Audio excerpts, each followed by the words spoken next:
Kayak mungkin beberapa fasilitas publik harus belajar itu kan, biar kalian tahu. Misalnya bikin kamar rawat inap, dia harus berapa luas meternya, kelembapannya harus berapa, berarti ada ukurannya kan. Nah itu kalian harus overview dulu gitu ya, kira-kira isu atau teori yang kalian ambil tuh sudah samakah dengan tujuan yang pengen kalian ambil gitu si teorinya.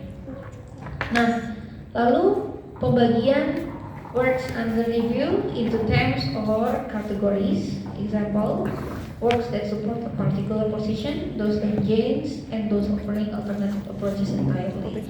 Pembagiannya bisa berdasarkan subbab ya. Jadi gampangnya kalau mau bikin literatur review, kalau saran saya ya, mulai dari judul kalian bisa langsung kasih tahu kata kuncinya. Ya tadi perancangan perpustakaan bagi tunanetra dengan pendekatan biofilik di Kota Bandung. Ada perpustakaan kata kuncinya, ada apa lagi itu tadi? Tunanetra ya, ada juga biofilik sama Bandung gitu kan. Ya udah, cari tuh. Misalnya perpustakaan, kalian bikin outline-nya. Kayak misalnya kalau bab 2 tuh subbabnya gitu. Misalnya perpustakaan nanti yang 2.1 gitu misalnya. 2.1 perpustakaan. 2.1.1 definisi perpustakaan misalnya. Berdasarkan siapa. Terus 2.1.2 misalnya apa tuh? Kategori perpustakaan misalnya. Nanti kalian ketahuan nih proyek kalian misalnya kategori yang mana. Terus 2.1.3 misalnya jumlah ruang gitu ya, ruangan apa aja gitu ya, standar ruangan gitu. Nanti ada ruangannya apa, standarnya berapa, kapasitas berapa, diceritain di situ. Kayak gitu teman-teman. Nah, bagusnya kalau bikin literatur review itu kalian bikin dulu sih kerangka ininya, subbabnya, biar kebayang apa yang mau dicari gitu. Itu bisa ngefokusin tujuannya soalnya. Jadi jangan sampai semuanya nanti jatuhnya teori, maksudnya definisi semua gitu kan. Kemarin tuh banyaknya kayak gitu ya Pak ya. Jadi definisi aja yang banyak gitu, tapi nggak ada isi yang kayak buat dicocokin untuk proyeknya gitu. Jadi buat apa gitu jadi ya. Nah selanjutnya penjelasannya itu bisa nih mulai dari ngambil dulu dari citasi punya orang lain gitu kan, buku atau jurnal, baru kembangkan gitu. Ngambil tuh maksudnya di parafrase ya teman-teman ya. Parafrasein dulu literatur review udah kamu ambil berdasarkan subbab tersebut, kembangkan dengan kata-kata kalian juga atau dengan bantuan AI parafrasenya nggak apa-apa, tapi harus ada dikembangkan. Misalnya definisi berdasarkan ini, pasti AI kan kasih tahu gitu, ya nggak sih?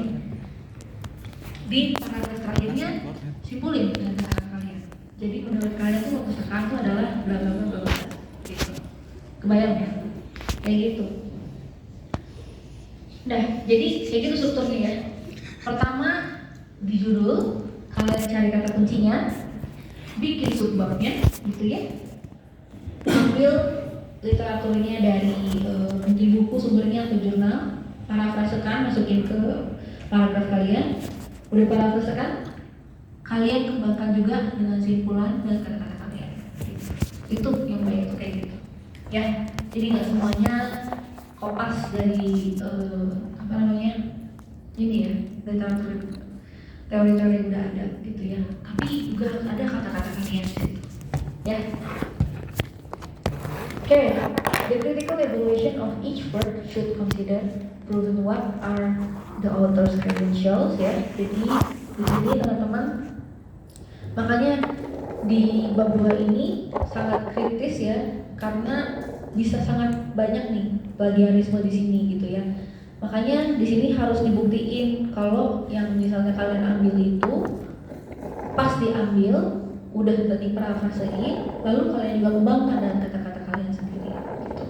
Ya, supaya ada credentialnya gitu kan ya, itu kalian juga menghargai gitu ya dari karya yang udah dibuat gitu ya, gitu teman-teman. Dan di situ juga kalian ada argumen juga berarti di situ. Kalau misalnya melakukan hal yang tadi saya bilang. Nah, sini juga metodologi itu juga sangat penting ya, terbaca gitu di literatur review. Karena situ kebayang nih, kalian gimana caranya mengumpulkan data gitu kan ya. Misalnya dari literatur review, dari siapa, rata-rata metode ini mereka ambil tuh gimana tuh kelihatan gitu teman-teman. Jadi kalian bisa tahu gapnya gimana, terus cara yang efektif untuk mengambil data peneliti seperti apa gitu kan ya. Kayak gitu. Terus di sini objectivity, is the author's perspective even-handed or prejudicial?